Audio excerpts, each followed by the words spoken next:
మనం చాలాసార్లు మందిర ప్రతిష్ట లేదా గృహ ప్రతిష్ట ఇటువంటి మాటలు మనము చాలాసార్లు వింటూ ఉంటాం. ప్రతిష్ట అనే మాట చాలా విలువైనటువంటి మాట. అది ఆ ప్రతిష్ట అనే మాటకు అర్థం ఏంటంటే ప్రత్యేకపరచడం లేదా ముద్రించడం లేదా ఏర్పరచుకోవడం అనే అర్థాలను ఇస్తుంది. దాన్ని ఇంగ్లీష్లో ఏమన్నాడంటే ఆర్డైన్డ్, అంటే ఆర్డినేషన్ అంటూ ఉంటాం కదా, ఆర్డైన్డ్ అనే పదాన్ని వాడాడు. దాని అర్థం ఏంటంటే ప్రత్యేకపరచుకోవడం లేదా ఏర్పరచుకోవడం లేదా ముద్రించుకోవడం అనే అర్థాలని సూచిస్తూ ఉంటుంది. ఈ మందిరం కట్టిన తర్వాత కూడా మనం ఏం చేస్తామంటే మందిర ప్రతిష్టను జరిగిస్తాం. అలాగే ఒక గృహాన్ని కట్టుకున్న తర్వాత కూడా గృహాన్ని మనం ఏం చేస్తామంటే ప్రతిష్ట ఆరాధన జరుపుకుంటూ ఉంటాం. అయితే ఈ రోజున మనము ప్రతిష్ఠించుట అనే దాని మీద మనము ధ్యానం చేసుకోబోతున్నాం. మనల్ని ఎవరు ప్రతిష్ఠించుకున్నారు, మన కొరకు ఎవరు ప్రతిష్ఠించబడ్డారు, మనమేం ప్రతిష్ఠించుకోవాలి, ఈ మూడు విషయాల్ని ఈరోజు మనం చూడబోతున్నాం. మొట్టమొదటిగా మనం చూస్తే మనల్ని ఎవరు ప్రతిష్ఠించుకున్నారు అనే మాటను మనం చూస్తే కనుక రండి దేవుని వాక్యంలోనికి వెళ్దాం. ఇర్మియా గ్రంథం 1వ అధ్యాయము 4వ వచన భాగం నుండి మనము త్వరగా చూసుకుంటూ వెళదాం. యెహోవా దేవుడు మనతో మాట్లాడుతున్నాడు. ఆ మాట్లాడుతూ చెప్తున్న సందర్భం ఏంటంటే గర్భములో నేను నిన్ను రూపింపబడక మునిపే, అంటే మన తల్లి గర్భములో ఇంకా పిండముగా రూపింపబడక మునిపే మనల్ని ఏర్పాటు చేసుకున్నాడంట. దేవునికి స్తోత్రం. ఇప్పుడు మనల్ని ఎవరు ఏర్పాటు చేసుకున్నారు? దేవుడే మనల్ని ఏర్పాటు చేసుకున్నాడంట. చూడండి, గర్భము నుండి బయలుపడక మునిపే, అంటే గర్భములో నుండి మనం బయటికి రాక మునిపే దేవుడు మనల్ని ఏం చేశాడంటే ప్రతిష్ఠించుకున్నాడంట. దేవునికి స్తోత్రం. ఇప్పుడు ఈ మందిరము దేవుని కొరకు ప్రతిష్ఠ చేయబడింది. ఈ మందిరము దేవుని కొరకు ప్రతిష్ఠ చేయబడిందంటే మరి ఇక్కడ ఏం కార్యక్రమాలు జరుగుతాయి? దేవుని ఆరాధించడమో, దేవుని ప్రార్థించడమో, దేవుని వాక్యాన్ని ధ్యానించడం, ఇవేనా జరిగాయి? అంటే దేవుని మందిరము ప్రతిష్ఠించబడినటువంటి, దేవుని కొరకు ప్రతిష్ఠించబడినటువంటి మందిరంలో ఏం జరగాలంటే దేవుని కార్యాలే జరగాల. దేవుని మాత్రమే మహిమ పొందాలి, దేవుడు మాత్రమే ఆరాధించబడాలి, దేవుడు మాత్రమే గణపరచబడాలి. మరి ఇక్కడ దేవుడు అంటున్నాడు, యెహోవా దేవుడు మాట్లాడుతున్నాడు, నేను నిన్ను తల్లి గర్భంలో రూపింపబడక మునిపే, అంటే నువ్వు ఇంకా పిండంగా ఏర్పాటు చేయబడక మునిపే నిన్ను ఎవరు ఏర్పాటు చేసుకున్నారంటే దేవుడు ఏర్పాటు చేసుకున్నాడంట. ఒకసారి చెప్పండి, నేను దేవుని ఏర్పాటులో ఉన్నదాన్ని. దేవుడు నన్ను ఏర్పాటు చేసుకున్నాడు, దేవుడు నన్ను ఏర్పాటు చేసుకున్నాడు. తర్వాత తల్లి గర్భంలో నుండి బయటకు రాక మునిపే మనం ప్రతిష్ఠించబడ్డామంట. ఎవరి కొరకు ప్రతిష్ఠించబడ్డాం? దేవుని కొరకు ప్రతిష్ఠించబడ్డాం, దేవుని కోసం ప్రతిష్ఠించబడ్డాం. ఇప్పుడు దేవుని కోసం ప్రత్యేకపరచబడినటువంటి మనము, దేవుని ఏర్పాటులో ఉన్నటువంటి మనము ఎలా ఉండాలి? ఎందుకోసం ప్రతిష్ఠించుకున్నాడండి అని అంటే, దేని కొరకు మనల్ని ప్రతిష్ఠించుకున్నాడంటే గర్భంలోంచి బయటకు రాకమునిపే జనములకు ప్రవక్తగా ఉండడానికి దేవుడు మనల్ని ప్రతిష్ఠించుకున్నాడంట. ప్రతిష్ఠించుకోవడం అంటే గతంలో చెప్పాను, సంఘము అంటే పిలువబడిన వారు. సంఘం అనగా పిలువబడిన వారు. దేని నుంచి పిలువబడ్డం అంటే ఆశ్చర్యకరమైన వెలుగులోనికి, చీకటిలో ఉన్నటువంటి మనల్ని ఆశ్చర్యకరమైనటువంటి వెలుగులోనికి మనల్ని పిలుచుకున్నాడంట ఆయన. ఇప్పుడు మనల్ని ప్రతిష్ఠించుకున్నాడు ఆయన, పిలుచుకుని మనల్ని ప్రతిష్ఠించుకున్నాడు. దేనికంటే జనములకు ప్రవక్తగా ఉండడానికంట. ప్రవక్తగా ఉండడానికి అని అంటే ప్రవక్త చేయాల్సిన పని ఏంటంటే, మన పాత నిబంధన అంతా కూడా చదివితే దేవుడు ఆదిలో ఆదాము అవ్వతో మాట్లాడిన దేవుడు తర్వాత కాలంలో ఎవరితో మాట్లాడుతూ వచ్చాడంటే కేవలం ప్రవక్తలతోటే మాట్లాడుతూ వచ్చాడు. ప్రవక్తలు వెళ్ళి రాజులను హెచ్చరిక చేసేవారు. ప్రవక్తలు వెళ్ళి రాజులకు దేవుడు ఎలా చేయమంటున్నాడు, అలా చేయమంటున్నాడని వారికి బోధిస్తూ ఉండేవారు. ఇప్పుడు దేవుడు, అదే దేవుడు ఈరోజు మనల్ని కూడా జనములకు ప్రవక్తగా ఉండడానికి నియమించుకున్నాడంట. ఇప్పుడు మనం ఎవరి స్వరాన్ని వినాలి? వింటున్నామా? ఇప్పుడు మన ద్వారా ఎవరు హెచ్చరించబడాలి? జనములు హెచ్చరించబడాలి. మనము హెచ్చరించాల్సినటువంటి మనము హెచ్చరించబడే స్థితిలో మనం ఉన్నాం ఈ రోజున. కానీ దేవుడు ఏర్పాటు చేసుకున్నాడు, నేను ఎక్కడికైతే పంపుతాను నువ్వు అక్కడికే వెళ్ళిపోవాలి. అబ్బాబ్బే మా అమ్మ నాన్న విడిచిపెట్టి నేను వెళ్ళనండి, అబ్బాబ్బే మా మమ్మీ డాడీ చెప్తేనే వెళ్తానండి. అక్కడ ఏమంటున్నాడు తెలుసా? నేను ఎక్కడికి పంపితే నీవక్కడికి పోవలేను, నేను నీకు ఆజ్ఞాపించిన సంగతులన్నిటిని కూడా చెప్పవు. నేను నీ నోటి ఏ మాటలైతే ఇస్తానో ఆ మాటలు నువ్వు బయలుపరచాలి. ఒక వచనంలో అయిపోయింది, నేను నియమించిననే. ఆ పైన ఎన్ని విభాగాలు ఇచ్చాడు చూడండి. పెళ్ళగించుటకునో, ఆగండి, పెళ్ళగించుట అంటే అర్థం ఏంటి? పెళ్ళగించడం అంటే అర్థం ఏంటో తెలుసా? ఒక మొక్క, మల్లె మొక్క ఉందనుకోండి, మీకు బాగా అర్థమయ్యేటట్టు చెప్తాను. ఎండిపోతుంది, అది ఎండిపోయిన తర్వాత అది పూలు పూయట్లేదు, మీరు ఏం చేస్తారు? దాన్ని కొడలతో కోసేస్తారా? ఎందుకో మళ్ళీ వచ్చేస్తుంది కదా. అలా కాదు, ఒక మొక్కను ఏం చేయాలంటే పెళ్ళగించడం అంటే ఇలాగ వేర్లతో సహా వచ్చేటట్టుగా పీకుతాం. అంటే వేరు మూలాలతో సహా రావడాన్ని పెళ్ళగించడం అంటారు, తీసి పక్కనెట్టడం కాదు పెళ్ళగించడం అంటే. ఇప్పుడు ఇక్కడ దేవుడు మనల్ని ఎందుకు ఏర్పాటు చేసుకున్నాడంటేనంట, జనాలకి దేవుని వాక్కును బయలుపరిచి దేవుడు చెప్పే మాటల్ని ప్రకటించి అక్కడ ఏం చేయాలంటే వారిలో ఏదైతే మూలాల వరకు నాటుకుపోయిందో వాటిని పెళ్ళగించడానికి దేవుడు మనల్ని నిలబెట్టుకున్నాడంట. చూడండి తర్వాత, విరగొట్టుటకును ప్రతి కాడిని, వారి మీద ఉన్న ప్రతి దోష శాపాలన్నిటిని కూడా విరగొట్టడానికి, నశింపచేయడానికి, అపవాది తంత్రాలు నశింపజేయడానికి, పడద్రోయుటకును, కట్టుటకును, నాటుటకును, నేను ఈ దినమున జనముల మీద రాజ్యముల మీద నేను నిన్ను. ఆ వచనం అక్కడే పెద్ద ప్రసంగం. దేవుడి రోజు మనల్ని ఎందుకు నిలబెట్టుకున్నాడు, ఎందుకు ప్రతిష్ఠించుకున్నాడంటే జనాల మీద, రాజ్యాల మీద మనల్ని దేవుని వాక్కును బయలుపరిచి వారిని దేవుని వైపు నడిపించడానికి దేవుడు మనల్ని ప్రతిష్ఠించుకున్నాడంట. చెప్పగలరా? దేవుడు నన్ను ప్రతిష్ఠించుకున్నాడు. మన కోసం ఎవరు ప్రతిష్ఠించబడ్డారు? ఎందుకు మనల్ని ప్రతిష్ఠించుకున్నాడు? ఇంకొంచెం చూద్దాం. ద్వితీయోపదేశకాండం 7వ అధ్యాయం 6వ వచనం. ఇప్పుడు ఇక్కడ సంగముగా ఈ ప్రతిష్టలోనికి వచ్చినటువంటి మనలందరినేనంట ఆయన ఎలాగ ఉంచడానికి ఇష్టపడుతున్నాడంటే, ఒకసారి ఊహించుకోండి. ఉదాహరణ, మీ ఊరు వరకు ఊహించుకోండి. వీళ్ళందరికంటే ఉన్నతమైన స్థితిలో దేవుడు మిమ్మల్ని ఉంచితే ఎలా ఉంటుంది? వాళ్ళందరికంటే ముందు మిమ్మల్ని హెచ్చించాడండి దేవుడు. డబ్బులో కాదండి, అవి కాదు దేవుని దృష్టిలో, అది కాదు హెచ్చింపు అంటే. దేవుడు మిమ్మల్ని ఉన్నతమైన స్థితిలో ఉంచడం అంటే డబ్బో, ధనమో, ఏంటి, లేకపోతే కారులో, లేకపోతే బిల్డింగ్ లో కాదో. దేవుడు మిమ్మల్ని అందరికంటే, సమస్త జనము కంటే మిమ్మల్ని ఎక్కువగా ఉంచంట ఇంట్లో మనుషులకు ఉంచుకుంటానంట దేవుడు. దేవుని కుటుంబంలో మనుషులు అంటే, దేవుని కుటుంబంలో సభ్యులమంటే అలా ఉండాలి మనం. అందుకు ప్రతిష్ఠించబడ్డామంట. మనం ఏం చేస్తాం తెలుసా? నీ కుటుంబంలో నేను రాను ప్రభా, నా పని నాది, నీ కుటుంబానికి నాకు సంబంధం లేదు, ఏదో ఆదివారం వస్తాను, హాయ్ బాగున్నావు అంటాను, వెళ్ళిపోతాను. మనం చేసే ఆలోచన. ద్వితీయోపదేశకాండం 26:19. ఎవరిని, ఏ జనమును? దేవుడు ప్రతిష్ఠించుకున్న జనమైనటువంటి మనల్నంట. మరొకసారి చదవండి. తాను సృజించిన సమస్త జనముల కంటే మనకి, నీకు, నాకు కీర్తి కలుగునట్లును, పేరు కలుగునట్లును నిన్ను హెచ్చించుదునని మనల్ని ఎక్కడ కూర్చోబెడతానంటున్నాడు ఆయన. ఒకసారి చెప్పండి, ఊర్లో అందరికంటే కీర్తి, ఎవరి కీర్తి ఎక్కువ? బాబోయమ్మా అంటాం మనం. దేవుడు వాళ్ళందరికంటే మిమ్మల్ని హెచ్చిగా ఉంచిపోతున్నాడంట. వీళ్ళందరికంటే నేను హెచ్చిగా ఉంచేదినని ఆయన సెలవిస్తున్నాడంట, ఆయన మీకు ప్రకటిస్తున్నాడంట, ఆయన ముద్రిస్తున్నాడంట ఆ మాటని. దేవునికి స్తోత్రం. దేవుడు మనల్ని అంత ఘనత కోసం, అంత కీర్తి కోసం, అంతగా ఉన్నతమైన స్థితి కోసం అంట దేవుడు మనల్ని ప్రతిష్ఠించుకుంటున్నాడంట. ఉన్నమా ప్రతిష్ఠితలో? చూడండి, మనం ఏం చేస్తున్నామంటే, ఇదే ద్వితీయోపదేశకాండం 22వ అధ్యాయం 8వ వచనం. నాకు ప్రతిష్ఠితములగు వస్తువులను నీవు తృణీకరించుచున్నావు. దేన్ని తృణీకరిస్తున్నామంట మనం?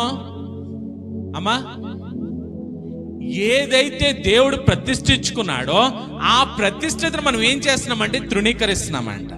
దేవుడు ఏమనుకుంటున్నాడంటే మనల్ని ప్రత్యేకపరచుకోవాలనుకుంటున్నాడు.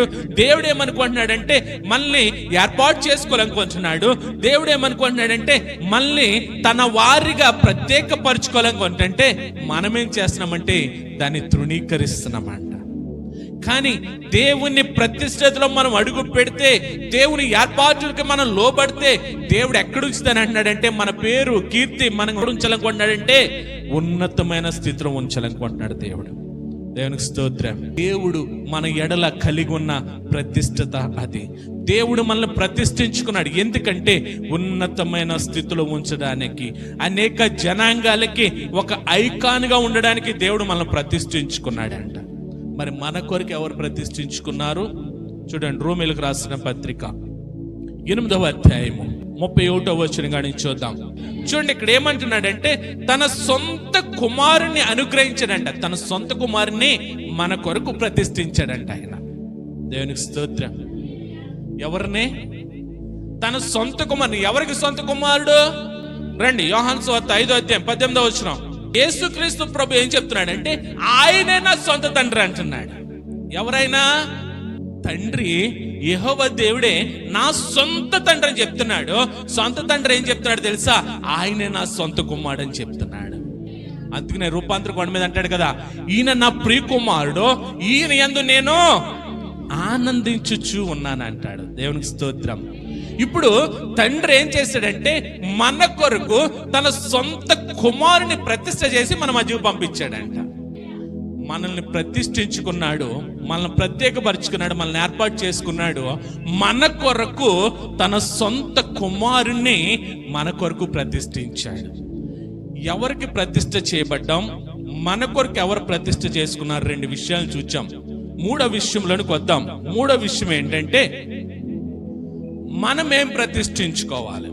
3వ విషయం, 1 మనం ఎవరికి ప్రతిష్ఠ చేయబడ్డాం, 2 మన కొరకు ఎవరు ప్రతిష్ఠ చేసుకున్నారు చూచాం.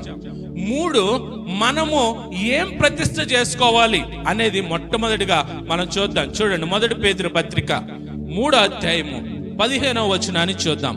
ఇప్పుడు మనం ఏం ప్రతిష్ఠించుకోవాలంటే మొట్టమొదటిగా దేవుడు మనల్ని తల్లి గర్భంలో రూపింపబడక మునిపే ఎన్నుకుని తల్లి గర్భం నుంచి బయటకు రాక మునిపే మనం ప్రతిష్ఠించుకున్న దేవుడు మన కొరకు తన కుమారుని ప్రతిష్ఠించిన దేవుడి కంట మనము కూడా ఏం చేయాలంటే మొట్టమొదటిగా నిర్మలమైన మనస్సాక్షితో క్రీస్తు ప్రభువుని మన హృదయంలో ప్రతిష్ఠించుకోవాలంట. నాతో పాటు చెప్పండి, మీ హృదయంలో యందు క్రీస్తును ప్రభువుగా ప్రతిష్ఠించుడి.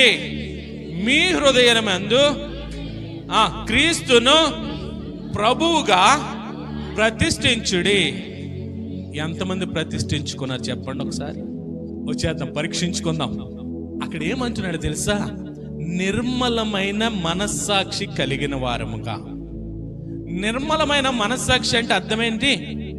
పరిశుద్ధమైన పవిత్రమైన మనస్సాక్షి కలిగి ఉండాలంట. పరిశుద్ధమైన పవిత్రమైన మనస్సాక్షి కలిగి ఉండి ఏం చేయాలంటే మన హృదయముల యందు క్రీస్తును ప్రభువుగా ప్రతిష్ఠించుకోవాలంట. ఎంతమంది రక్షణ పొందారంటే అందరూ చేయెట్టేస్తాం కదా. ఇప్పుడు క్రీస్తు ఏమవ్వాలంటే ప్రభు అవ్వాలంట. ప్రభు అనే మాటకు అర్థం ఏంటి? పాలించేవాడు. ఎవరంట? పాలించేవాడు. ఇప్పుడు క్రీస్తు ఏమవ్వాలంట? పాలించేవాడిగా చేసుకోవాలంట. క్రీస్తు ఇప్పుడు ఎక్కడ ఉండాలంట? మన హృదయంలో ఉండాలంట. ఆ హృదయం ఎలా ఉండాలంట? నిర్మలమైన మనస్సాక్షి కలిగి పవిత్రమైనదిగా పరిశుద్ధమైనది ఉండి ఆ ప్రభుని మనం హృదయంలో ప్రతిష్ఠించుకుని ఆ క్రీస్తుని మనము ప్రభువుగా అంటే మన హృదయాన్ని, మన దేహాన్ని, మనల్ని ఎవరు పరిపాలించాలంటే క్రీస్తు పరిపాలించాలంట. ఇప్పుడు క్రీస్తు ఎక్కడ ఉండాలా? హృదయంలో ఉండాలి. ఎంతమంది ప్రతిష్ఠించుకున్నారు చెప్పండి ఒకసారి హృదయంలో. ఇప్పుడు క్రీస్తు ఏం చెప్తాడు తెలుసా? నువ్వు చర్చికి లేటుకి వెళ్ళి చెప్పాడా? మరి క్రీస్తుని ప్రతిష్ఠించుకుంటే ఏమంటాడు? నువ్వు పాటలు పాడిన తర్వాత వెళ్తు కనిలే, ఆరాధన జరుగుతుండగా వెళ్తు కనిలే అని చెప్తాడా క్రీస్తు? లేదంటే ఇదిగో నువ్వు ఈవేళ చర్చికి వెళ్ళొద్దు, ఈవేళ ఫంక్షన్కి వెళ్ళని చెప్తాడా? ఇదిగో ఈవేళ నువ్వు చర్చికి వెళ్ళదు, ఈవేళ పొలం పని, వర్షం బాగా తగ్గింది కదా, వెళ్ళు పొలానికి వెళ్ళిపో అని చెప్తాడా క్రీస్తు? ఈ క్రీస్తు ఏం చేస్తాడు? ప్రభువుగా ఉంటే ఆయన సన్నిధికి పరుగులు పెట్టేస్తాడు మనల్ని. ఆయన సన్నిధికి వచ్చిన తర్వాత మన ఆలోచనలను ఆయన స్వాధీనం ఉంచుకుంటాడు. ఆయన సన్నిధికి వచ్చిన తర్వాత మన ద్వారా కేవలం ఆయన మాత్రమే మహిమపరచబడడానికి ఇష్టపడతాడు, బయట తలంపులు రానివ్వడు. అందుకని అంటున్నాడు ఇక్కడ, మనం ఏం చేయాలంటే క్రీస్తుని ప్రభువుగా మనము ప్రతిష్ఠించుకోవాలంటే, క్రీస్తు మనల్ని పరిపాలించేవాడిగా మనం ఆయనకు సరెండర్ అయిపోవాలంట. అంటే క్రీస్తు మనకి ఏదైతే బోధిస్తాడో, క్రీస్తు ఎలాగైతే నడిపిస్తాడో, క్రీస్తు ఏదైతే గైడ్ చేస్తాడో, క్రీస్తు ఏదైతే చెప్తాడో ఆ మార్గంలోనే మనం నడవాలంట, ఆయన మన హృదయంలో ఉంటే. మరి ఉంచున్నామా అంటే దాని అర్థం ఏంటంటే మనం అలాగ ఉండట్లేదు అని అంటే మన హృదయంలో క్రీస్తుకి మనము స్థానం ఇవ్వలేదని అర్థం. రక్షణ బాప్తిసం పొందాం కానీ మన హృదయంలో ఎవరికి స్థానం లేదంటే క్రీస్తుకే స్థానం లేదు. ఇంకా ప్రభువుగా ఎలా అంగీకరిస్తాం అంటే, ఈరోజు మనం ఏం చేయాలంటే పరిశుద్ధమైన హృదయం కలిగి, ఈ పరిశుద్ధమైన హృదయంలో మనము క్రీస్తు ప్రభువుని, క్రీస్తుని ప్రభువుగా మనము ప్రతిష్ఠించుకోవాలంట. క్రీస్తుని ప్రభువుగా ప్రతిష్ఠించుకోవడం కలిగిన ఉపయోగం ఏంటి చూడండి. 119వ సంకీర్తన 133వ వచనం. ఎందుకు మనం ప్రతిష్ఠించుకోలేకపోతున్నాం? ఎందుకు క్రీస్తుని ప్రభువుగా అంగీకరించలేకపోతున్నాం? ఒకవేళ అంగీకరించుకుంటే మనకు కలిగే లాభం ఏంటి? 119, 133. ఆడి కాళ్ళు అస్సలు కుదురుండవు అంట కదా. ఇప్పుడు ఆ కాళ్ళు కుదురుండాలంటే ఎలా అంటే మనం అర్థం చేసుకోండి, చిన్నపిల్లలు కాదో. నీ వాక్యమును బట్టి నా అడుగులు స్థిరపరచుము. మనం ఏం చేద్దాం తెలుసు? ఆదివారం ఇటు వెళ్దామా మటన్ కొట్టు కట్టేస్తాడు కాబట్టి ముందు అట్టే వెళ్ళొద్దాం, తర్వాత వెళ్దాం చర్చికి అనుకుంటున్నారేమో. వాక్యాన్ని బట్టి మన అడుగులు స్థిరపరచుకోవాలంట. క్రీస్తు ప్రభువుని మనం ఎప్పుడైతే మన పరిశుద్ధ హృదయంలోనికి ప్రతిష్ఠించుకుంటామో మనం ఎక్కడికి వెళ్ళమంటే పాపానికి వెళ్ళమంట. మనం ఇంకా ప్రతిష్ఠించుకోలేదంటే మన హృదయంలో ఏమున్నట్టు? పాపము ఉన్నట్టు. 2 కల్మషం ఉన్నట్టు. ఆ పై వచనంలో చెప్పాడే, ఇందాక చదివిన మాటలో చెప్పాడు చూడండి. 1 పేతురు పత్రిక 3:15-16లో అవన్నీ కూడా మనలో ఉన్నట్టే. క్రీస్తుని ఇంకా ప్రతిష్ఠించుకోకుండా ప్రభువుగా అంగీకరించుకొని ఉన్నామంటే మనం పాపం ఏలుబడి చేస్తుంది. మనం ఎవరిని ప్రభువుగా పెట్టుకున్నామంటే పాపాన్ని ప్రభువుగా పెట్టుకున్నాం కాబట్టి క్రీస్తుకి స్థానం ఇవ్వలేకపోతున్నాం. మన హృదయంలో క్రీస్తుని ప్రభువుగా అంగీకరించట్లేదంటే 1 పాపం ఉన్నట్టు, 2 ఆ పైవచులు అన్నాడు కదా నిర్మలమైన మనస్సాక్షి. అంటే ఈ హృదయంలో ఏముందంటే అసమాధానం ఉంది. ఈ హృదయంలో ఏముందంటే పాపం ఏలుబడి చేస్తుంది. ఈ హృదయంలో ఏముందంటే అపవాది సంబంధం అన్ని కూడా ఇందులోనే ఉన్నాయంట. అందుకనే మనము ప్రభువుగా మనము అంగీకరించలేకపోతున్నామంట. క్రీస్తుని మనము ప్రభువుగా అంగీకరించాలంటే ప్రాముఖ్యంగా ఒక విషయాన్ని చెప్తాను, జాగ్రత్తగా వినండి. మన క్రీస్తుతో సమాధాన పడాలంట మనం. అందుకనే మనం చెప్తూ ఉంటాం కదా, పాపం వల్ల దేవునికి మనకి మధ్యన ఏమొచ్చింది? ఎడబాటు వచ్చింది. అంటే దేవునికి మనకి మధ్యన సమాధానం ఉన్నట్ట? అసమాధాన పరిస్థితులు ఉన్నాయి. దేవుడు మనకి ఎడబాటు వచ్చింది, దేవునికి మనకి దూరం వచ్చింది, దేవునితో మనం ఏమైపోయామంటే అసమాధాన స్థితిలో ఉన్నాం. ఇప్పుడు దేవునిని మనం ఆహ్వానించాలంటే మొట్టమొదటిగా మనం ఏం చేయాలంటే దేవునితో సమాధాన పడాలంట. క్రీస్తుని ప్రభువుగా మనం అంగీకరించాలంటే, క్రీస్తుని మన హృదయంలోకి మనం ఆహ్వానించాలంటే ప్రభువుతో సమాధాన పడాలంట. కొలస్సీలకు రాసిన పత్రిక 3వ అధ్యాయము 15వ వచనం. మనం ఎప్పుడైతే క్రీస్తుతో విరోధం వచ్చిందో మనం ఏమైపోయామంటే ఆయనలో ఏక శరీరం కాదంట, ప్రత్యేకమైన శరీరంగా మారిపోయామంట. క్రీస్తుతో మనము పాపం ద్వారా మనం దూరం అయిపోయామో మనం ప్రత్యేకంగా మారిపోయామంట. ఇప్పుడు ఏమంటున్నాడంటే క్రీస్తుతో సమాధాన పడాలంటే క్రీస్తుతో కలుసుకోవాలి, క్రీస్తు మాటలను ఆహ్వానించి క్రీస్తులో ఐక్యం అవ్వాలంట. అంటే క్రీస్తు ప్రభు దగ్గర మనం ఎప్పుడైతే ఒప్పుకొని, మనం ఎప్పుడైతే ప్రభుని ఆహ్వానించుకొని మనం సమాధాన పడతామో ఆ ప్రతిష్టలో క్రీస్తుని ప్రభువుగా అంగీకరించుకొని మనము ముందుకి సాగుతామంట. చూడండి, ఇంకా ఈ రోజున మనం ఏమైపోయామంటే రోమీయులకు రాసిన పత్రిక 5:10 మొదట శత్రువులం అయిపోయామంట. అనగా శత్రువులమై ఉండగా. ఎవరు శత్రువులు? మనమే దేవునితో శత్రువు అయిపోయామంట. శత్రువుకి మధ్యన ఎలా ఉంటుంది చెప్పండి? ఇద్దరు శత్రువుల మధ్యన ఎలా ఉంటది? సమాధానం ఉంటుందా? కానీ ఇక్కడ అంచున్నాడు చూడండి, ఆయన కుమారుని మరణము ద్వారా మనము దేవునితో సమాధాన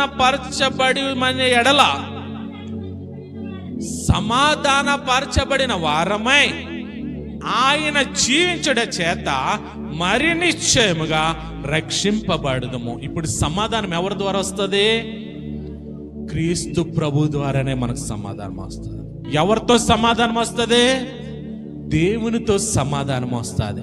అంటే మనం దేవునితో సమాధాన పడాలంటే, మనం దేవునితో సమాధానకరమైన జీవితాన్ని జీవించాలంటే ఖచ్చితంగా క్రీస్తు ప్రభు మరణాన్ని అంగీకరించి ఆయన ఎదుట మన పాపాలను ఒప్పుకొని క్రీస్తుని ప్రభువుగా అంగీకరిస్తే మన జీవితంలోకి ఏమొస్తుందంటే సమాధానం వస్తుంది. దేవునికి స్తోత్రం. మొట్టమొదటిగా మనము క్రీస్తు ప్రభు మన హృదయంలో ప్రభువుగా ఉండాలంటే ఒకటి, దేవునితో సమాధాన పడాలి. సువార్త భాగాలు అంటాడు కదా, ఇప్పుడు మనం ఇచ్చే అర్పణను బట్టి అంట, నువ్వు అర్పించే టైంలో కూడానంట ఒకసారి ఆలోచించుకో అంటాడు. ఏమని ఆలోచించుకోమంటాడంటే, నీ సహోదరునితో సమాధానం కలిగి ఉన్నావా లేదా? మనం సహోదరునితో సమాధానం కలిగి ఉన్నప్పుడే మనం అర్పణలు అర్పించాలంట. అంటే ఈ రోజున మనము సమాధానము దేవునితో కలిగి ఉండాలి. రెండో సమాధానం ఎవరితో కలిగి ఉండాలి చెప్పమంటారా? మీ సేవకులతో సమాధానం కలిగి ఉండాలంట. 35వ కీర్తన 27వ వచనం, నా నిర్దోషత్వమును బట్టి ఆనందించువారు ఉత్సాహధ్వని చేసి సంతోషించుదురుగాక, తన సేవకుని క్షేమమును చూచి ఆనందించు యెహోవా ఘనపరచబడును కాక అని వారు నిత్యము పలుకుదురు. చూడండి, దేవుడు కూడా ఏమనుకుంటున్నాడంటే తన సేవకుడితో సమాధానం అంట. దేవుడు ఏం కోరుకుంటున్నాడంటే తన సేవకుడి యొక్క క్షేమాన్ని కోరుకుంటున్నాడంట. మరి దేవుడు క్షేమాన్ని కోరుకుంటున్నప్పుడు, దేవుడు సమాధానాన్ని కోరుకుంటున్నప్పుడు మనకు కలిగి ఉండాలా లేదా? యెషై కుమారులు ఒక చోట ఉంటారు. సమూయేలు వస్తూ ఉంటాడు. వారి దగ్గరికి వస్తూ ఉంటే యెషై అంటాడు, దైవజనుడా నువ్వు సమాధానంతో వస్తున్నావా అని అడుగుతాడు. చదివారు ఎప్పుడైనా భాగం? చూడండి, 1 సమూయేలు గ్రంథం 16వ అధ్యాయం 4వ వచనం. బెత్లెహేముకి సమూయేలు వస్తున్నాడు. సమూయేలు ఎవరు? ఇజ్రాయేలీల మొట్టమొదటి రాజు అయిన సౌలుని, ఇజ్రాయేల్ రెండవ రాజు అయిన దావీదుని అభిషేకించిన వాడు. దేవునికి స్తోత్రం. ఎవరు కుమారుడు? అన్న కుమారుడు. ఎవరు శిష్యుడు? ఏలీ శిష్యుడు. ఓకే, ఇక్కడ సమూయేలు ప్రవక్తగా ఉన్నాడు, బెత్లెహేంకి వస్తున్నాడు అంట. సేవకులు అంటే వాళ్ళు ఏదో వస్తారు పని పాట లేక, వాళ్ళ పని చేసుకుని వెళ్తారు అని చూడొద్దు. ఇక్కడ ఎవరు చెప్పమని చెప్పారు? ఇక్కడ సమూయేలుకి ఎవరు వాక్కును పంపిస్తున్నారు? సమూయేలుని ఎవరు పంపిస్తున్నారు? ఎందుకు పంపిస్తున్నాడు? బలి అర్పణ కోసం పంపిస్తున్నాడు. సేవకుడిని ఊరకనే ఖాళీగా ఉండి రారు. సేవకుడు మీ మధ్యకి వచ్చాడంటే దేవుని వాక్కును పట్టుకుని వస్తాడు. దేవుడు చెప్పమన్న మాటలు పట్టుకుని వస్తాడు. ఒకవేళ ఎవరైనా బాలేదో వారిని బలపరచడానికి పంపిస్తాడు. గెరాసీనుల దేశంలో సేన అనేవాడి దగ్గరికి ఈ నది దాటుకుని వెళ్ళాడే, ఆ టైప్లో అటువంటి సంఘటనలు చాలా ఉంటాయి. సేవకుడు మీ మధ్యకు వస్తున్నాడు అని అంటే ఆయన ఖాళీగా ఉండి వస్తున్నాడో, లేకపోతే మనం జీతాలు ఇస్తున్నామని వస్తున్నాడో, లేకపోతే వాళ్ళకి పని పాటలు ఏది కాబట్టి వస్తున్నాడో అని భావిస్తే, ముందు ముందు చెప్తాను వాక్యంలో. ఇంకా సేవకుడు ఎందుకు వస్తాడంటే దేవుని వాక్కును పట్టుకుని వస్తాడు.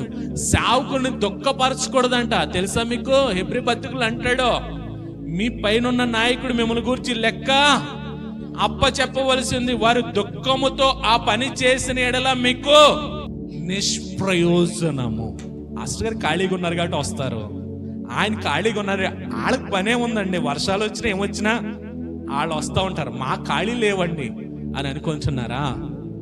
అది మీకు నిష్ప్రయోజనం. ఇక్కడ సేవకుని రాక భయపడుతున్నారంట. ఎందుకు భయపడుతున్నారో తెలుసా? దేవుడు ఏ వాక్కును పంపిస్తున్నాడు బాబోయ్ అని భయపడుతూ అంటారంట, సేవకుడా దైవజనుడా సమాధానంతో వస్తున్నావా అంటే మంచి మాట పట్టుకునే వస్తున్నావా? ఇక్కడ అంటున్నారు కదా, సమాధానంతో వస్తున్నావా అని అంటే సమాధానంతో వచ్చి తిని మీరు శుద్ధులై రండి బలి అర్పిద్దామని బలి అర్పించాడంట. ఎందుకో తెలుసా, ఈ సేవకులు ఎవరంటే ప్రపంచంలో ఎన్నో ఉద్యోగాలు ఉన్నాయి. ఈ ఉద్యోగాలన్నిటికంటే ఉన్నతమైనది ఏంటో తెలుసా, దేవుని సేవే. బిల్లీ గ్రాహం గారని ప్రపంచవ్యాప్తంగా సువార్తను ప్రకటించినటువంటి గొప్ప సువార్థికుడు ఆయన. ఒక్క మీటింగ్ లో 1,00,000 మంది బాప్తీసాలు పొందారంట. ఆయన దగ్గర 1,00,000 మంది రావడం కాదు, 1,00,000 మంది బాప్తీసాలు పొందారంట. అటువంటి సేవకుడు అమెరికాలో ఉన్నటువంటి రాజకీయ పార్టీలన్నంట జాతిగుణాలు. ఈయనకి ఇంత ఫాలోయింగ్ ఉంది కదా, ఈయన ఎక్కడ మీటింగ్ పెట్టినా లక్షలు వచ్చేస్తారు కదా అని ఆయన దగ్గరికి వెళ్ళారంట. ఆయన దగ్గరికి వెళ్ళి అన్నారంట, మేమందరం కలిపి మిమ్మల్ని అమెరికా అధ్యక్షుడిగా నిలబెట్టాలనుకుంటున్నాము అని అన్నారంట. మేమందరం కలిపి మిమ్మల్ని అమెరికా అధ్యక్షుడిగా ఏకగ్రహంగా నిలబెట్టాలనుకుంటున్నాము, ఏ పోటీ ఉండదో మీరే అమెరికా అధ్యక్షులు అన్నారంట. అమెరికా అధ్యక్షుడు అంటే ప్రపంచానికి ఒక నియంత, ప్రపంచానికే ఎవరైనా సరే అమెరికాకి తలొగ్గాల్సిందే. ఆయన అన్నాడంట, జాతిగనాలి నా స్థాయి నేను ఎందుకు తగ్గించుకోవాలన్నాడంట. అమెరికా అధ్యక్షుడి కంటే గొప్పది సేవ. దేవునికి స్తోత్రం. మీ ముందుకు వచ్చే వాళ్ళు 140 కోట్ల జనాభాల్లో దేవుడు ఏర్పాటు చేసుకున్న 50,000 మందిలో మీ ఇద్దరం మీ ముందు ఉన్నాం. ఇక్కడ మీకు చులకనగా ఉందేమో, వాళ్ళు వస్తున్నారు వెళ్తున్నారు, మనకు ఖాళీ లేవు, వాళ్ళకి పని పాట లేదని అనుకుంటున్నారేమో. ఈ సేవ అన్నిటికంటే ఉన్నతమైనది. ఇప్పుడు ప్రధానమంత్రి వచ్చి మా మీద చెయ్యట్టగలదా? మేము ఆయన నెత్తి మీద చెయ్యట్టి ప్రార్థన చేయగలం. ముఖ్యమంత్రి వచ్చి మన నెత్తి మీద చెయ్యట్టి ప్రార్థన చేయగలడా? మేము సైతం ఆయన నెత్తి మీద చెయ్యట్టి ప్రార్థన చేయగలం. ఇప్పుడు చెప్పండి ఎవరు గొప్పరో? ఈ సేవకుని చులకం చూస్తున్నారు మీరు, ఈ సేవను చులకం చేస్తున్నారు మీరు. కాబట్టి దేవుడు ఏం చేస్తాడంటే సేవకుని నిలబెట్టుకుంటాడంట. దేవుడు తన వాక్కును మాట్లాడటానికి, దేవుడు తన ప్రజలతో మాట్లాడడానికి ఎవరు నిలబెట్టుకుంటాడంటే తన సేవకుడు నిలబెట్టుకుంటాడంట. తన సేవకుడి ద్వారా అద్భుతాలు చేస్తాడంట. ఒక విషయం చెప్తానేనండి, పౌలు క్రైస్తవులు అనబడిన వారందరినీ చంపేసేవాడు, అవునా కదా? చాలా క్రూరంగా ఉండేవాడు. అటువంటి వాడు దమస్కు పట్టణానికి వెళ్తుండగా ఒక వెలుగు అతను తాకి గుడ్డివాడైపోయాడు కదా. పౌలు కళ్ళు పోగొట్టింది ఎవరో? అమ్మా దేవుడు అని. ఎవరు నువ్వు అంటే ప్రభు అంటున్నాడు కదా, నువ్వు హింసిస్తున్న క్రీస్తు నేనే. అవునా, మరి ఏం చేయలేనప్పుడు అదిగో దమస్కు పట్టణానికి వెళ్ళు, అక్కడ అనని అనే ఒక దైవజనుడు ఉంటాడే, ఆయన దగ్గరికి వెళ్ళు, ఆయన నిన్ను స్వస్థపరుస్తాడు. ఏమండి, దేవుడు స్వస్థపరచలేడా? దేవుడు స్వస్థపరచగలడా లేదా? ఎవరి దగ్గర పంపాడు స్వస్థత కోసం? దేవుని సేవకుడి దగ్గర పంపించాడు. పోగొట్టింది ఈయన, నీకు వెళ్ళి ఆయన దగ్గరికి వెళ్తే కళ్ళు వస్తాయి అంటున్నాడు. సేవకుడిని దేవుడు అలాగ వాడుకుంటాడండి. సేవకుని విలువ తెలియట్లేదండి. మీరేం చేయాలంటే దేవుని సేవకునితో సమాధానాన్ని మనము కలిగి ఉండాలంట. ఎందుకంటే దేవుని సేవకుడు ఒక ప్రత్యేకమైన కిరీటం చేత దేవుడు ఏర్పాటు చేసుకున్నవాడంట. కాబట్టి దేవుని సేవకునితో మనము సమాధానము కలిగి ఉండాలంట. మూడోది ఏంటంటే, ఎవరితో సమాధానం కలిగి ఉండాలంటే మన తోబుట్టువులతో సమాధానం కలిగి ఉండాలంట. మన సహోదరులతో సమాధానం కలిగి ఉండాలంట. సంఘం అంటే ఒక కుటుంబము.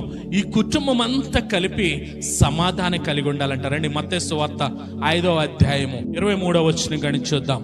మనం అర్పించే అర్పణలో ఒకవేళ మన సహోదరునితో విభేదం ఏదేమో అక్కడ విడిచిపెట్టేసంట వెళ్ళి ముందు సమాధాన పడొచ్చి, అది నిర్మలమైన మనస్సాక్షి అంటే, పవిత్రమైన మనస్సాక్షి అంటే, పరిశుద్ధమైన మనస్సాక్షి అంటే అది కలిగి ఉండాలి. 1 దేవునితో సమాధాన పడాలి, 2 సేవకునితో సమాధాన పడాలి, 3 సంఘములో ఉన్న మన కుటుంబంతో సమాధాన పడాలి. అప్పుడు సమాధాన పడితే క్రీస్తు మన హృదయంలో ఆయన ప్రతిష్ఠించబడతాడంట. ఆయన రెండోది ఎవరిని ప్రతిష్ఠించుకోవాలంటే, ఏది ప్రతిష్ఠించుకోవాలంటే నిర్గమకాండం 31వ అధ్యాయము 15వ వచనం. 6 దినములు పని చేయవచ్చును. ఎన్ని దినాలు పని చేయాలా? 6 దినాలు పని చేయొచ్చు అంట. 7వ దినమున యెహోవాకు ప్రతిష్ఠితమైన విశ్రాంతి దినము. ఆ విశ్రాంతి దినమున పనిచేయు ప్రతివాడును తప్పక ఫిక్స్ అది మరణ శిక్ష, తప్పక తప్పక తప్పక మరణ శిక్ష నొందును. ఇప్పుడు చెప్పండి, 7వ రోజున కూడా పనికి వెళ్తా ఉన్నవాళ్ళు, దేవుని మందిరాన్ని ఎగ్గొట్టి పనికి వెళ్తా ఉన్నవాళ్ళు, ఆదివారాన్ని దేవుని కొరకు మనము ప్రతిష్ఠించుకోవాలంట. 1, మన హృదయంలో క్రీస్తు ప్రభువును ప్రతిష్ఠించుకోవాలి. 2, ఆదివార దినాన్ని ప్రభు కొరకు ప్రతిష్ఠించుకోవాలంట మన జీవితంలో. నెలకోసారి వెళ్తే చాలండి. అబ్బా 2 గంటలు కూర్చుని మిగతా పనులు. ఆదివారము చర్చ అయ్యాక కదండి. చర్చిలో ఉన్నప్పుడు ఈయన ఎప్పుడు వెళ్తాడో అక్కడ కూలోడు వచ్చేసరి, ఈయన ఎప్పుడు వెళ్తాడో అక్కడ పనికి వెళ్ళాలి, ఈయన ఎప్పుడు వెళ్తాడో అక్కడికి వెళ్ళి ఊడిపోడ్చాలి, ఈయన ఎప్పుడు వెళ్తాడో నేను అక్కడ పరిగెట్టుకెళ్ళాలి. ఎక్కడొస్తాయి ఈ ఆలోచనలు? ఇక్కడ ఆరాధించిన మిమ్మల్ని మైండ్ ఎవరు క్యాప్చర్ చేస్తారో? అపవాది గారు క్యాప్చర్ చేసేస్తాడు. దేవునికి స్తోత్రం. చూడండి, యెషయా గ్రంథం 58వ అధ్యాయం 13వ వచనం కానించి, నా విశ్రాంతి దినమున. ఎవరు విశ్రాంతి దినం ఇది? నా అని ఎవరు అంటున్నారు? దేవుడు అంటున్నాడు. ఏమంటున్నాడు? నా విశ్రాంతి దినమున. ఇది సేవకులు విశ్రాంతి దినం కాదు, ఖాళీగా ఉన్నవాడు విశ్రాంతి దినం కాదు. ఈ విశ్రాంతి దినం ఎవరిదే?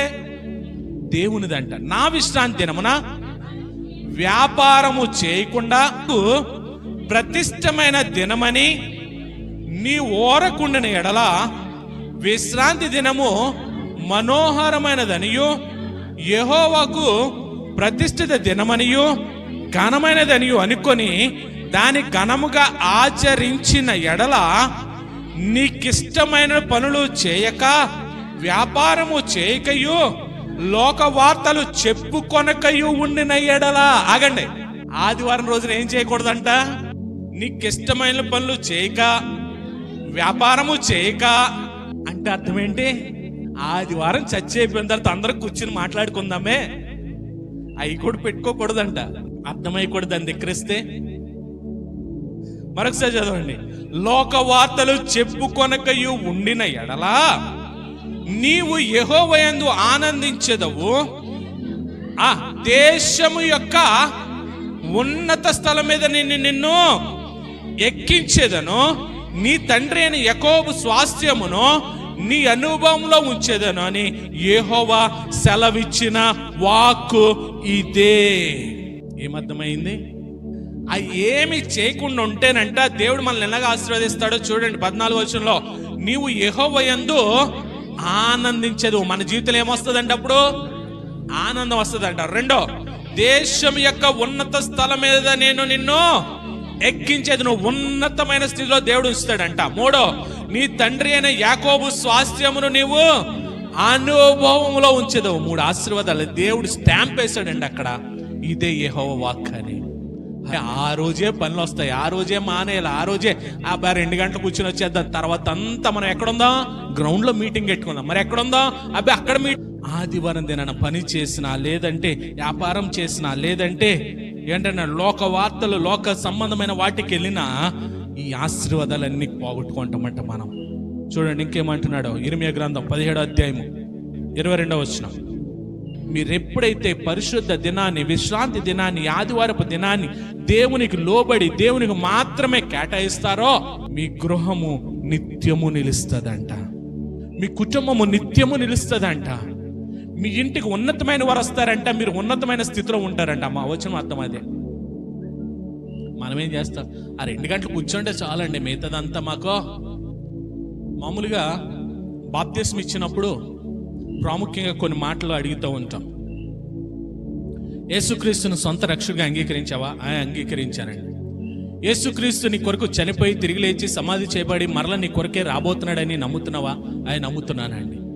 విశ్రాంతి దినమును, ఆదివారపు దినమును పరిశుద్ధంగా ఆచరిస్తావా? ఆచరిస్తానండి.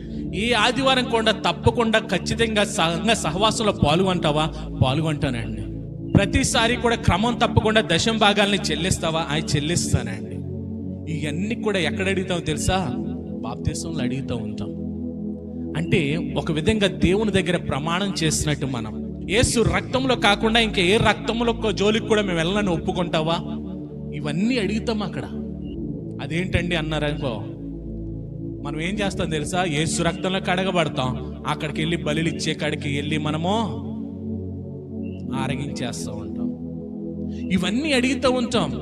పరిశుద్ధ ఆదివారపు దినాన క్రమం తప్పకుండా దేవుని మందిరంలోనికి వచ్చి సంఘ సహవాసంలో పాల్గొంటావా? పాల్గొంటామండి. నోటి మాటగా అనేస్తున్నారేమో, అది దేవుని దగ్గర చేసిన తీర్మానం, అది దేవుని దగ్గర చేసిన ప్రమాణం. అది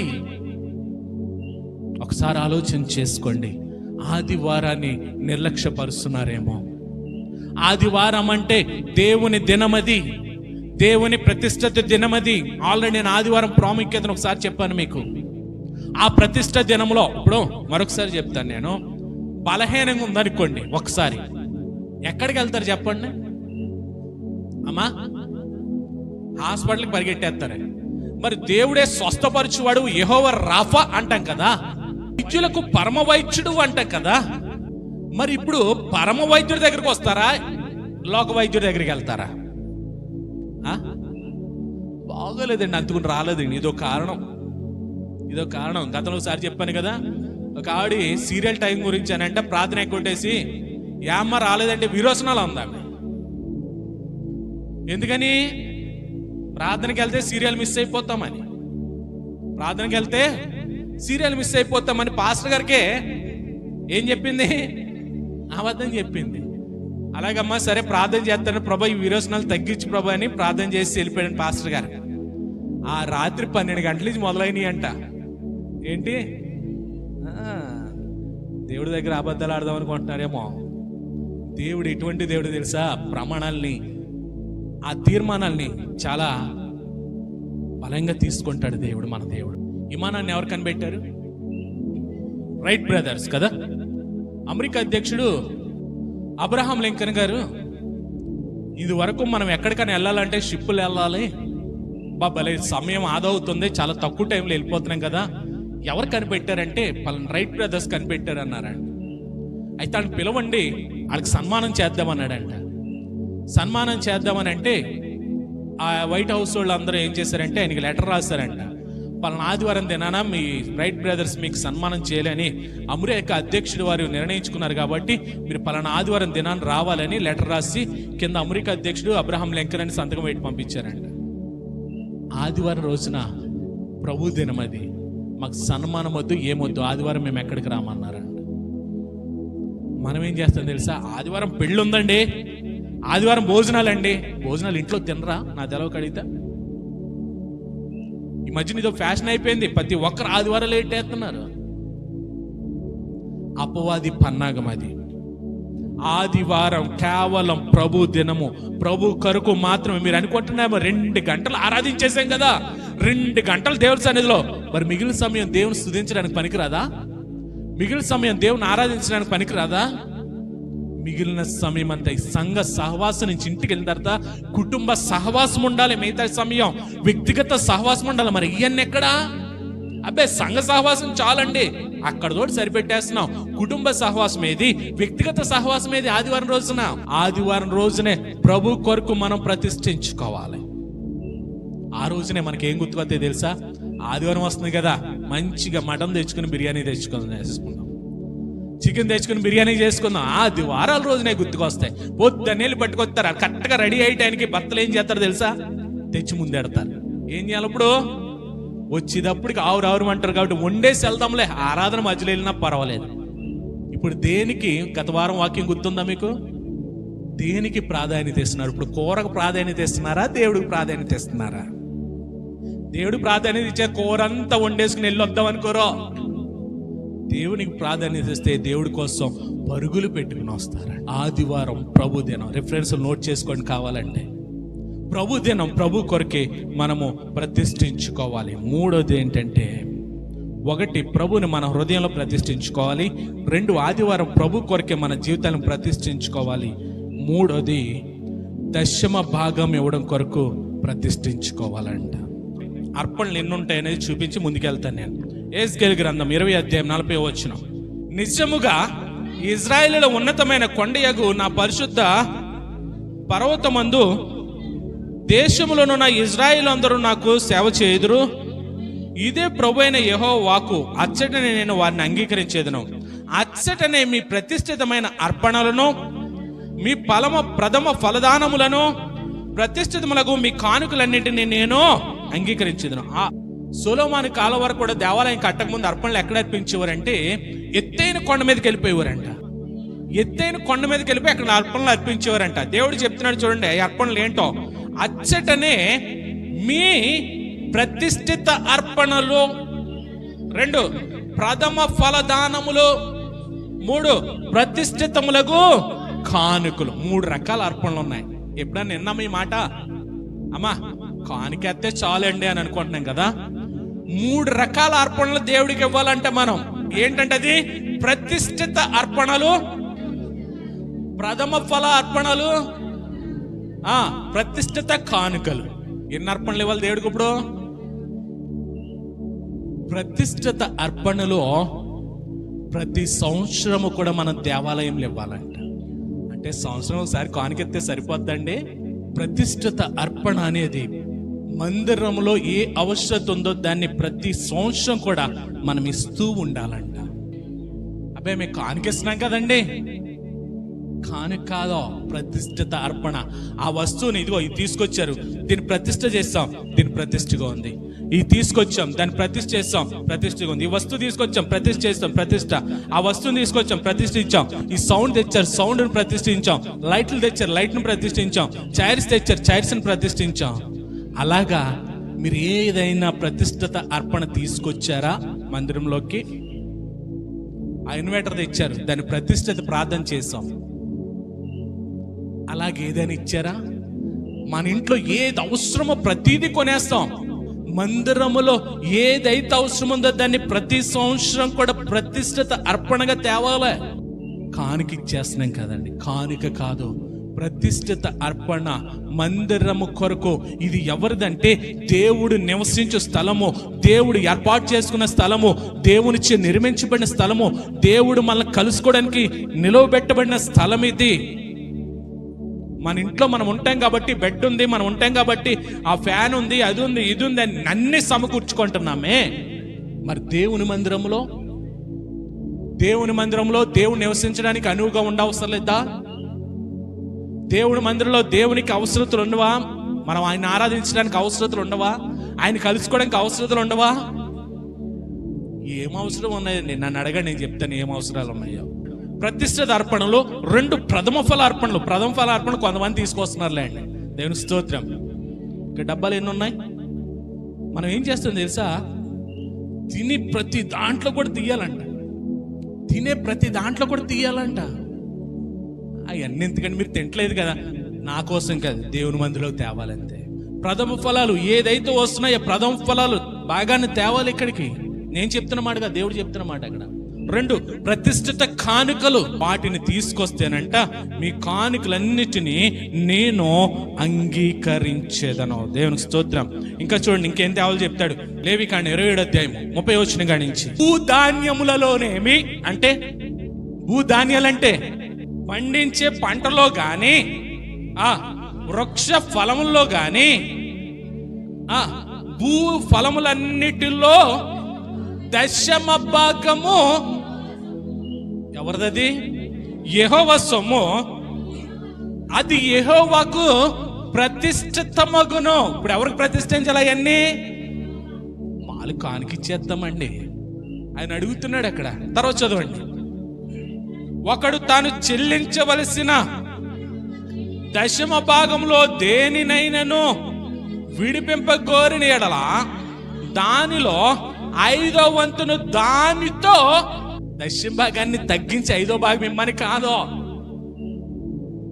దానికి 5వ భాగం కలిపి ఇవ్వాలంట. అంటే ఎంత అవుద్ది? 15%. తర్వాత చదవండి.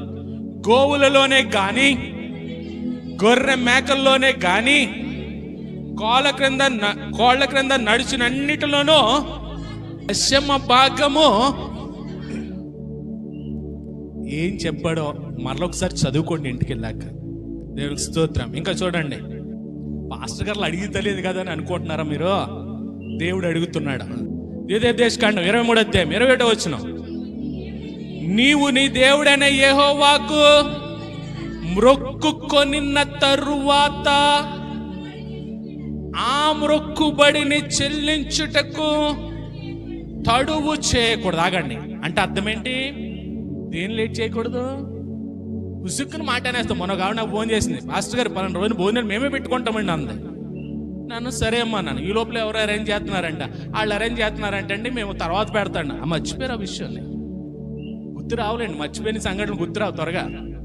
కానీ మనం మాట పలికేస్తాం. ఇంకా చెప్పనా చాలా ఉన్నాయి పాపం. అలాగే మనసారి చెప్తే పాపం మేరీ గారు కుర్చీలు పట్టుకొచ్చేసింది ఆవిడ. ఆ ప్రసంగం అంత గంటన్నర ప్రసంగానికి అంత అలా చెప్తే ఒక్కడ ప్రతిస్పందించారు.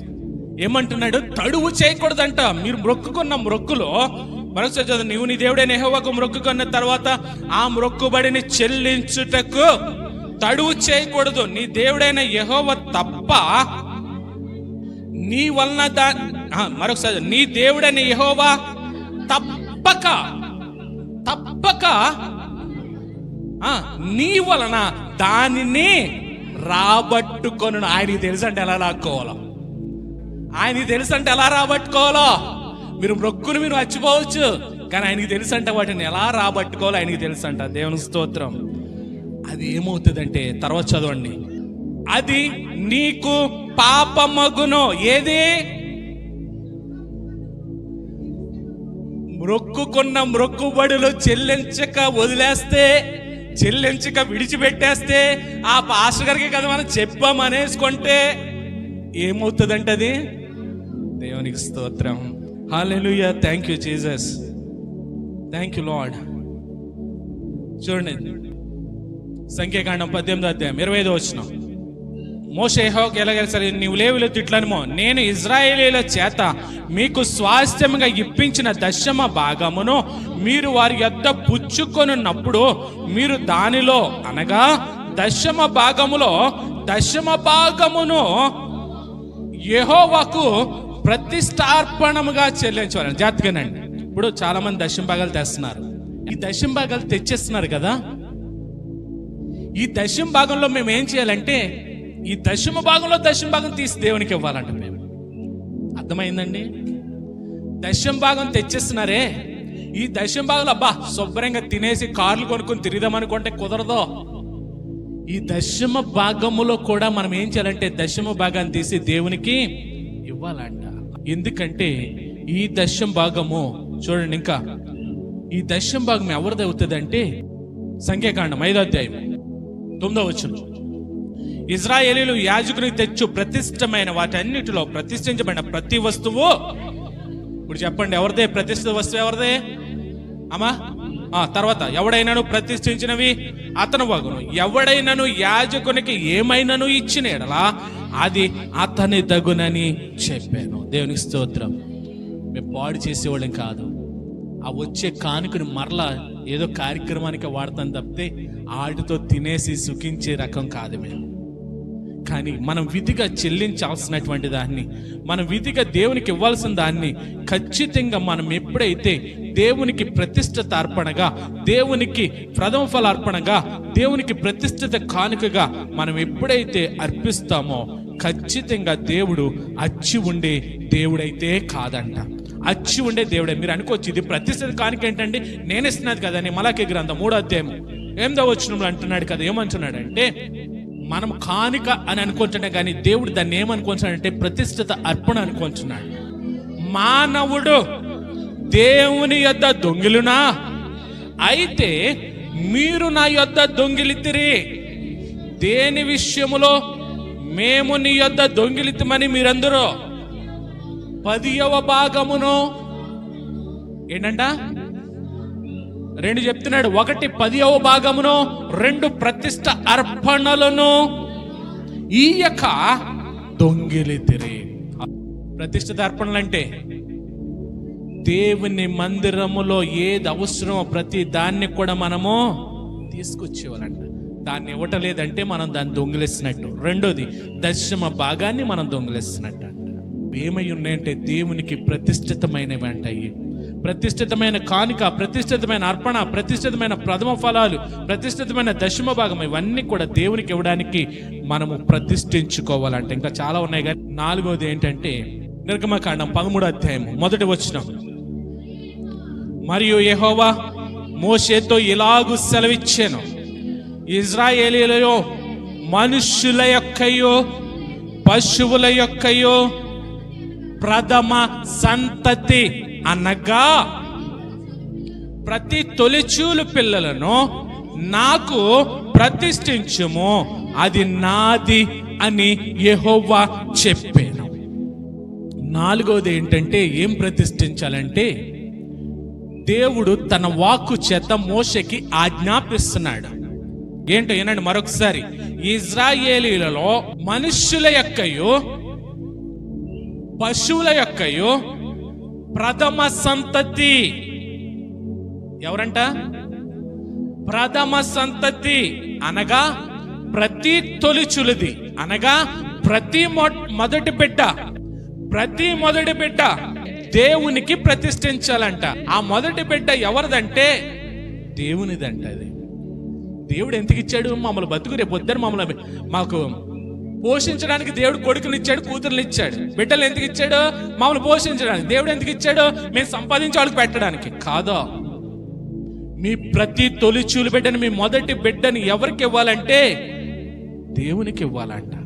మనం పాడేస్తాం. ఇది అవ్వగానే నేను ప్రార్థన చేయగానే అందరూ లేచి నిలబడి అబ్రాహామును అడిగాను ప్రభువప్పుడు పాడరే, ఇస్సాకును అర్పణ ఇవ్వమనేను, నీ బిడ్డను సేవకు ఇచ్చేదవా నువ్వే, నేను కాదు. అందరూ పాడేస్తాం కదా.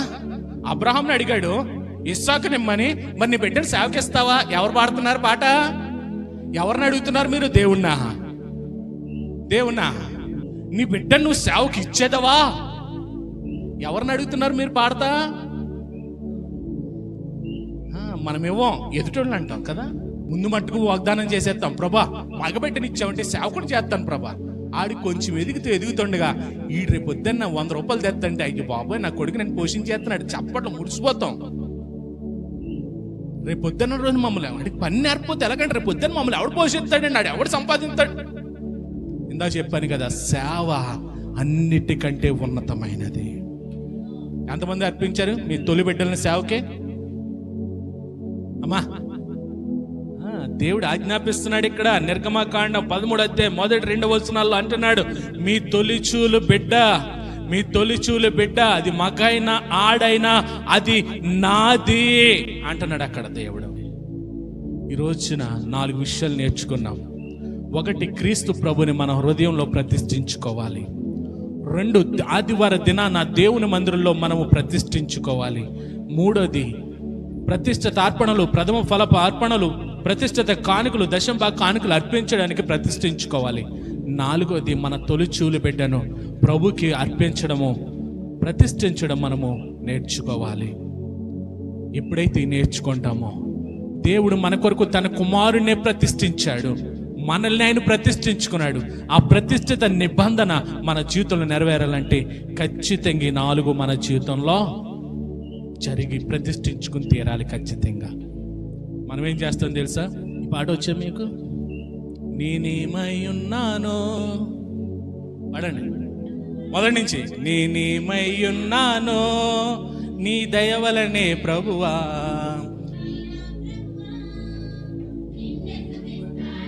ఆగండి ఆగండి. నేనేమైనా ప్రభువా అంటే ఏమైనా అంటే నేను ఇంట్లో ఉన్నా, వంటగదిలో ఉన్నా, పనిలో ఉన్నా, చర్చిలో ఉన్నా, ఎలాగున్నా ప్రభువా నేను నిన్నే స్తుతిస్తాను. నాకేమున్నా ప్రభువా ఈరోజు అర్పించండి. ఇప్పుడు మీ దగ్గర ఏమున్నాయి అన్నీ అర్పించండి చూస్తాను. నాకేమున్నా ప్రభువా నీకే అర్పిస్తాను అన్నారు కదా, మరి అర్పించాలి. తర్వాత నేనేమై ఉన్నానో నీ దయ వలనేనయ్యా, నాకున్నవన్నీయో నీవిచ్చినవే కదా. ఆయన ఇచ్చిన ఆయనకి ఇచ్చేయండి. పాట పాడేస్తాం కాదు, ఈ రోజున విన్న 4 మాటలతో ఒక నిర్ణయం తీసుకోండి, ఒక తీర్మానం తీసుకోండి. దేవుడు అంటున్నాడు మిమ్మల్ని ఉన్నతమైన స్థితిలో ఉంచుతాను అంటున్నాడు. ఆ నిర్ణయము, ఆ యొక్క వాగ్దానము, ఆ ప్రమాణము నెరవేరాలంటే ఈరోజు మీరు పాడిన పాట పెదవులతో కాదు, హృదయపూర్వకంగా పాడే స్థితిలో ఉండాలంటే ఒక తీర్మానం చేద్దాం. ప్రతి ఒక్కరు కూడా మోకరిద్దాం ప్రతి ఒక్కరిని కూడాను. ఈరోజు మనం ఏమై ఉన్నామో అది కేవలం దేవుని దయ వలనే. మనం ఏమై ఉన్నామో అది కేవలం దేవుని కృప వలనే. కాబట్టి ఒక్కసారి విన్న మాటల్ని ఒకసారి ప్రతిష్ఠ చేసుకుందాం. ప్రభా, ఇదిగో ఈరోజు నన్ను నువ్వు ప్రతిష్ఠించుకున్నావు. నన్ను నువ్వు ప్రతిష్ఠించుకుని తల్లి గర్భంలో రూపింపబడక మునిపే నన్ను ఎన్నుకుని తల్లి గర్భం నుండి బయటకు వచ్చినప్పుడే నేను ప్రతిష్ఠించుకున్నావు. నా కొరకు నీ కుమారుని, ప్రియ కుమారుని నా కొరకు ప్రతిష్ఠించావు. కాబట్టి ఈరోజు 4 విషయాలు నేను ప్రతిష్ఠించుకోవడానికి ఒక నిర్ణయం తీసుకుంటున్నాను. నా హృదయంలో క్రీస్తు ప్రభుని ప్రతిష్ఠించుకొని, నా హృదయంలో క్రీస్తు ప్రభు ప్రతిష్ఠించుకోవడానికి నేను ఇష్టపడుతున్నాను. నా హృదయంలో నేను ప్రతి ఆదివారం క్రమం తప్పకుండా దేవుని మందిరానికి రావడానికి ఇష్టపడుతున్నాను. 3వది, ఖచ్చితంగా ప్రతిష్ఠిత అర్పణలు, దశంభాగ అర్పణలు, ప్రథమ ఫలార్పణలు, ప్రతిష్ఠిత కానుకలు అర్పించడానికి నేను నిర్ణయం తీసుకున్నాను. 4వది, నా తొలి సంతతిని నీకు అర్పించడానికి, ప్రతిష్ఠించడానికి నేను నిర్ణయం తీసుకుంటున్నాను అని ఒక నిర్ణయంతో, ఒక తీర్మానంతో ప్రభు సన్నిధిలో మనము ఒక తీర్మానం చేసుకుందాం. ఎప్పుడైతే మనం ఆ తీర్మానాలు చేసుకుంటామో, ఎప్పుడైతే ఆ నిర్ణయం తీసుకుంటామో, దేవుడు మనల్ని ఎక్కడ ఉంచుతానంటున్నాడంటే ఉన్నతమైన స్థితిలో ఉంచుతానంటున్నాడు. మన కీర్తి, మన పేరు, ప్రఖ్యాతులను దేవుడు ఉన్నతమైన స్థితిలో ఉంచుతానంటున్నాడు. తన స్వకీయ జనముగా అంగీకరిస్తానంటున్నాడు. ఒకసారి మనము ఒక నిర్ణయంతో ప్రార్థన చేద్దాం.